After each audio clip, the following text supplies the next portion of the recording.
Matutunaw na. Konting tiis na lang. Magagamit na natin yung binigay nila Kuya Cesar at Ate Tessa na barbecuehan. Oh, Sunday.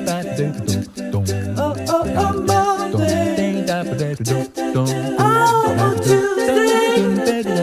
Oh, Tuesday. Oh, Wednesday. Oh, Thursday. Oh. Yun.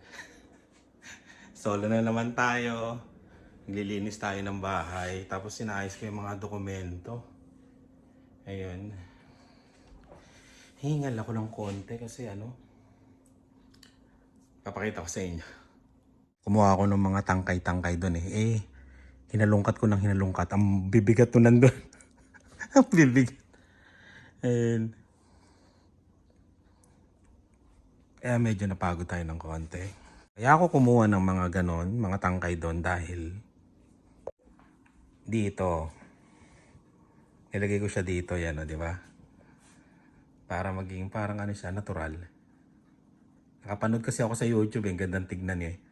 Yung parang ilalim lang ng ilog. Ayan. Este na yan, bumili ako ng ganito. Kasi itong clown lodge ba yan? Kumakain ng mga ganyan. Kaya bumili tayo. Ayan. Meron ng dalawa eh. Bumili pa uli ako ng 3 para 5 na sila. Medyo malabo pa kasi nagalaw nung nilagay ko yung mga tangkay. Daming peste yun. Diba? Na-acclimate muna. Para huwag bibiglain yung lagay. Kasi baka mamatay sila. Saka na tayo lalabas. Dito. Pagka na. Tunaw. Tunaw na lahat. Tsaka tayo mag-i-spring cleaning. Ay, nako. Pag mag-isa ka, parang ang lungkot eh, no? Tahimik. Tignan nyo to. Ayan, sa Adamson yan. Siguro to? 2001. Ewan ko, ayoko nang pakita. Malalaman, tanda ko. Tapos, yung, tingnan. Mukha ko. Parang wala lang. Ito yung sa selfie ko dati. 2014 yan, 2014 yan. Pwede yung gamitin pag nag-apply kayo ng citizenship, Ngayon, pwede mag-apply dyan kasi accept pa rin nila kahit expired na yung selfie nyo. Hindi ko lang alam sa IELTS, pero selfie pwede. Yun. Mamaya na lang ulit. Linis-linis muna tayo dito sa loob ng bahay. Konti na lang, matutunaw na. Yung. Babasa muna tayo ng mga comments. Bukas pa yung doon. Yan. Matagal na tayo hindi nagbabasa ng mga comments. Tsaka may shoutout nga pala ako. Teka lang, hanapin natin Tagal na to eh. Na-shoutout ko na to sa Spot Pinoy pero sa Carino Family hindi pa.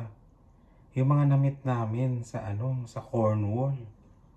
Saan ba yun Siya na hanapin ko lang Ba to? Kailangan ko kasi yan.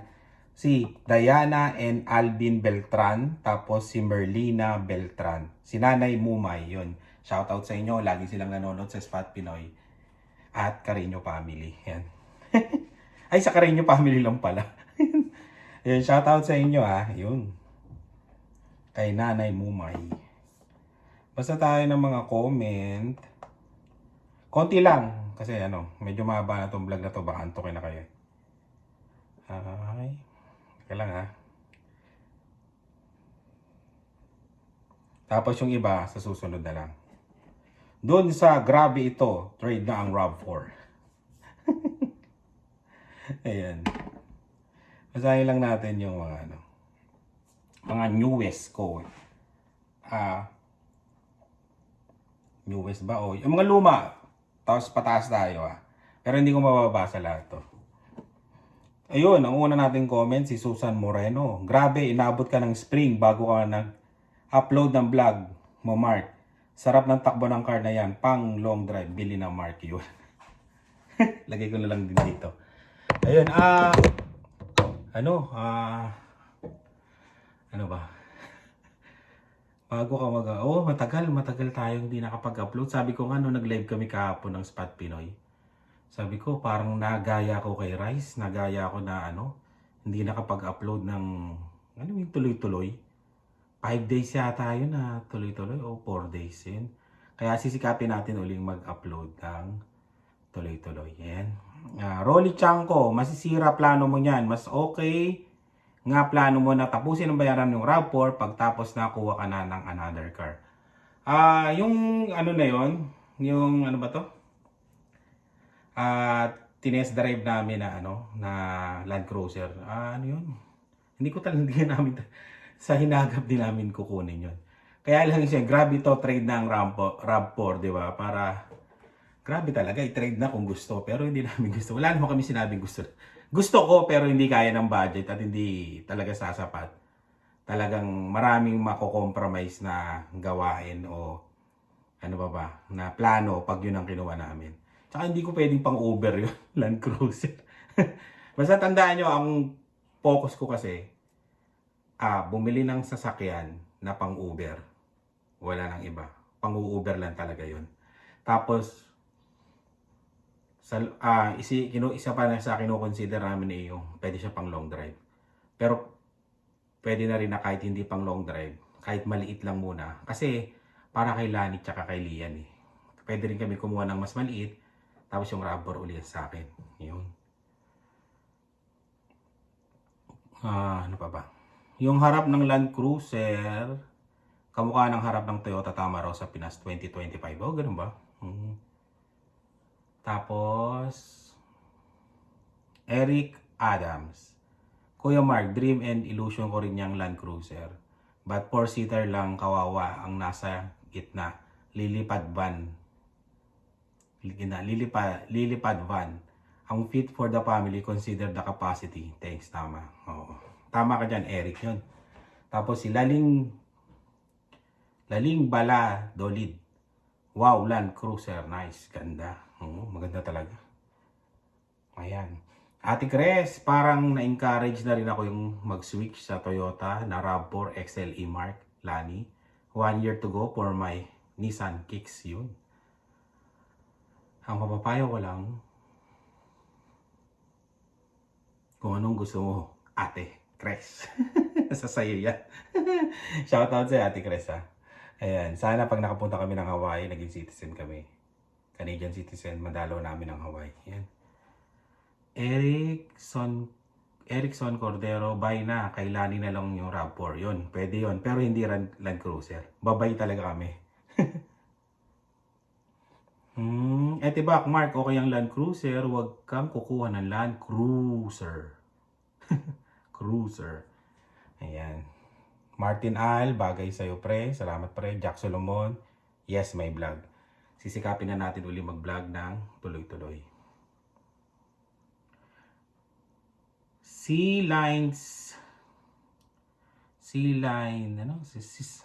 Malayo kasi, sorry. Sea-Lines Sit Show. Mas importante talaga ang yabang, huwag isipin ang utang. Tumpak. Sabi nga nila, di bali lang maubos ang pera, huwag lang yung yabang. Parang may nag-5 na likes yan. Siguro, basahin natin yung mga comment ha. Nireplyan siya eh. Paano mo naman nalaman na binabayaran pa rin niya ang RAV4 niya? Malay mo, na fully paid niya na ang RAV4 niya. Ikaw kasi walang perang pang fully paid ng kotse, kaya utang lang ang kaya mo. Sabi niya yun. Chimi. Edwin Ansaldo. May car na siya. Much better na property yung kunin niya. Mas maraming hahanga sa kanya. Yun. Sabi ni Edwin, mas marami daw hahanga sa akin pag property ang binili ko, hindi sasakyan. Yun. Nag-reply siya, yung nag-comment sila. Buhay Canada, panay utang. No secret in that. New car means new payment. Walang katapusang utang. Unless milyonaryo ka sa Canada, you can buy cash. Sabi niya. Land Cruiser, woo! They'll be most likely 500 to 600 bi-weekly. Lagpas pa po. Lagpas pa. Ay. Even with trade, pangmayaman yan sa kanya na ang galing pang Congress pa. Hindi lang mo pang congressman, pang gobernador pa yata. Sea Lines, nag-reply mo yan. Kay Chimmy, lol, no secret sa Canada ang na utang. Tama yan. Kahit kami po may utang. Itong bahay po utang, di ba? Yung sasakyan po, inutang din namin yun. No secret ang utang. Kung talagang taga dito ka, alam mo yun. Kasi mukhang haka ka lang. Sabi ni Tracy, mas importante magpa-impress kesa monthly na hulugan. Yun yung mga reply. Matindi, no? Yun, basta no comment ako doon. Tapos, MPAC, trade-in, tapusin mo ng RAV4 mo para di ka babaon sa utang. Yan karamihan ng mga mali ng mga Pinoy sa Canada. Masyadong mahilig sa sasakyan na kahit mabaon sila sa utang, makakuha lang ang gusto. Gusto agad magpalit kahit maayos pa naman ang car. Chik, sabi niya. Yan ang gusto ng mga dealership. Yun, mga excited masyado. Yun. Kung excited kami masyado, siguro, tagal na kami kumuha, di ba? Kaya nga, nakaplano lahat yan. Tinitignan namin kung ilang months siya dadating, ilang months siya, yung sasakyan na gusto namin, di ba? Tapos kung excited talaga kami kumuha, matagal na. Pero tingin-tingin muna kami. Ayun. At kasi uunahin muna. Matagal ko na sinasabi to sa ibang vlog. Uunahin muna namin mag-renew ng bahay bago kami kumuha ng sasakyan o umorder. Kasi ino-order pag sa Toyota ka kumuha. Pero pag sa ibang dealership, available Sa Toyota talaga ino-order. Kung brand new gusto mo. May 17 likes and 13 replies. Matindi. Ayan, ginalaw ko Sabi ni Cal07, totally agree. Sabi ni Chimmy, paano mo nalalaman na hindi niya? Hindi yun. Sabi ni Lucito Sapno, ganyan yata mga Pinoy vlogger sa Canada. Makapagyabang lang, kaya tuloy na babash sa viewers nila. Real talk lang. Makapagyabang. Hindi ko naman sinabing bibil. Okay, sabihin ko na po sa inyo, kaya kami pumunta dyan. Nakita nyo po, todo promote po ako dun sa dealer na yon. Kinuha po kami yan sa talentado.ca. By the way, talentado.ca, kung gusto nyo magpa-promote, message nyo lang po sila. At yun, may kakausap sa inyo doon. Tapos kung gusto nyo magpa-promote, marami pong vloggers doon. Kung sinong gusto nyo doon, yun yung magpo-promote sa inyo. Yun, kakausapin po kayo ng talentado, makipag-meeting po kayo. Yan. Ito po, ano yan, sa talentado po yan. Tapos, 204 rider. Trade mo, boss, kunin mo pinakamataas na trim para may forma ka mag-drive dito sa drive to Calgary at maporma talaga. Grabe yan. Grabe yan. Kung ano lang, gusto ng ng budget yan, kunin ko yan. Pero hindi kaya Tick boy, syempre, para may flex. Sabi yan ganon. Maski po fully paid, not advisable. It broke, don't replace it. Sakit lang ng ulo yan at bulsa. Yung mga nagko-comment na sa akin, yung parang hantingin nila sa akin yung ganyan, kukuha ng ganyan, tapos makapagyabang, hindi nag-iisip. Baba naman ang tingin nyo sa akin, mag-isip. Diba, syempre, lahat ng bagay, iniisip natin yan bago natin gawin. Kayo naman Walang nakapulipay dito unless lotto winner ka. Sabi, napuno yung memory. Inahis ko pa. Saan ba tayo? Sabi ni Jimmy, nakakatuwa ka. Ang daming Pinoy dito sa Canada na may fully paid na bahay at kotse. Kung mahirap ka, wag mong kami igaya sa'yo. Maghanap kasi ng magandang trabaho para makapully paid ka din ng kotse mo. At bahay. Sabi ni 100 versus 100. Wala kang pakailang, brab. Pera niya yan. Hindi naman ikaw ang magbabayad. Mind your own business. Ingat ka lang. Yun ang gusto kong comment. 100 versus 1,000. Sabi ni Empa, Nagsasabi lang ako ng totoo para at least hindi siya mahirapan sa pagbabayad. Correct din naman yun. Nag-a-advise. Basta ikaw, ganyan din. Kaya nasasabi mo yan, baon ka siguro sa utang kaya wala kang paki. Sabi niya sa message, galunggong na lang lalagay. Galunggong na. Ayun, nag-commercial pa yun. Ayun. Avocado shake. Avocado, di avocado Inggit lang kayo. Crab mentality. Ugaling Pinoy. Iyon. Medyo marami dyan sa nag-comment na yan. Crab mentality. Ma'am Michelle, totally agree. Ang hirap kapag magka-negative equity ka. Equity. Kasi kung malaki pa ang utang nyo sa rapport nyo, not good. Tama ka, Ma'am Michelle. Usually, they want to put down a large payment kung i-finance mo. Yan. Expect to be paying a higher monthly payment. Tama ka dyan, Ma'am Michelle. Kaya hindi namin kinuha yan. Ayun, di ba? Hindi namin kinuha kasi nga, pag ganun talaga. Magaling si Ma'am Michelle. Kaya yun. Marami pang comment dito. Saka natin babasahin o kaya sa mga susunod na vlog. Lumabas tayo ng mga ibang comment. Ayun. At yun.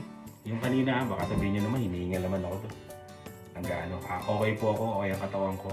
Nagpapacheck po kami. Wala po akong ano man. Ayan. Talagang pag nag-exercise naman tayo, di ba, hinihingal tayo. Di ba? Kaya yun. Maraming salamat sa laging panonood. Ingat po kayo at salamat sa suporta sa Karenyo family. Kahit negative comment, positive comment, babasahin natin yan basta walang below the belt. Pag below the belt, alam nyo na mangyayari. Ingat kayo lahat. Peace. Bye.